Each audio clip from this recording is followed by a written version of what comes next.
Šo mēs varētu saukt par diskusiju. Diskusiju saistībā tieši, protams, par vīriešu tēlu.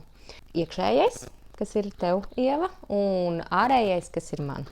Kā tev šķiet, Ieva, kurš ir svarīgākais? Iekšējais vai ārējais? Jā, man jau liekas, ka iekšējais ir svarīgāks, bet varbūt, ka tev ir citādāk, jo tu pārstāvi tieši stila jomu. Jā, un es teiktu to, ka es tev piekrītu tam, jo tā ir.